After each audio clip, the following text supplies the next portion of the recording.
On the first day, I did a getting to know you activity with popsicle sticks so that I could get to know my students better about their background, families, and interests. I had them write their answers down on a piece of paper and looked over their answers to find the connection between all of them and their families. When I learned about my students, I found it was a little hard at first to get information from them, but once some of the questions seemed to interest them, it was a little easier, and I learned that all the students are very different and come from very different families.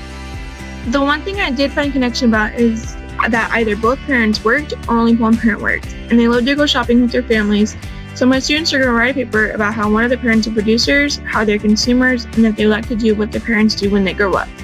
This is so they can understand what producers and consumers are and think about what they might want to do in the future. It aligns with the TEAC in Social Studies 2.10b, where the students understand the roles of producers and consumers in the production of goods and services. The student is expected to identify ways in which people are both producers and consumers, as well as it goes along with the writing process for English 2.17a through E. The next time we met, we did a brainstorm activity of bubble maps, and we started with having a bubble in the middle with each parent they decided on, and drew a line on each side for producer and the other consumer. We then put 3 lines from those two, and on the producer side, the students thought 3 ways that their parent was a producer by where they work and what they do for their work. On the other side, they wrote down 3 ways that they are consumers by what they buy when shopping or even when they go somewhere to eat. On week 4, I had them start their jobs, and most students were having trouble how to start their papers and what exactly to write about. So I had sent stems ready for them that they would use for each new paragraph and in each paragraph. That way they knew the things they wrote about from the bubble map were going to be in there, except for the last paragraph, where it was their own opinion on whether they wanted to follow in their parents' footsteps or not.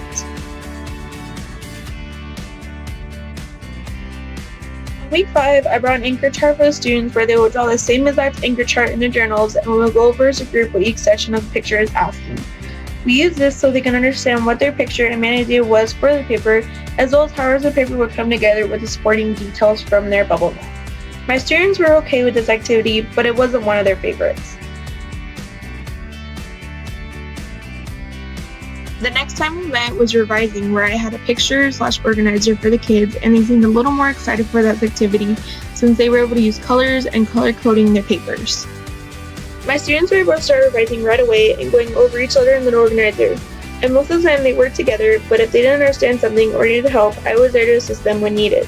But watching over them, they were understanding what they needed to do. The following week, we started editing their papers and using a picture/organizer for the kids again, and they enjoyed it just like the revising edition. My students worked together again, and if they needed help, I was there to assist again. With this one, I assisted more than the last one, since it seems they still have some trouble looking up words in the dictionary, and I was helping them find the words that they needed to fix. Overall, they enjoyed this one as well, since they were color coding and enjoyed using the dictionary trying to find the words they needed before needing help. On the last day we met, we talked about how it would be best to show our clean best work so that it was neat and spaced out, ready to be hung.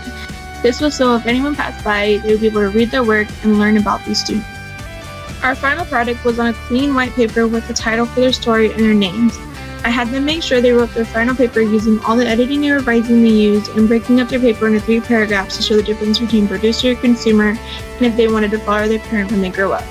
Overall, this experience was fun and engaging, and I enjoyed it, and I think it will help me be a better teacher and will be an experience to learn about my students and their backgrounds.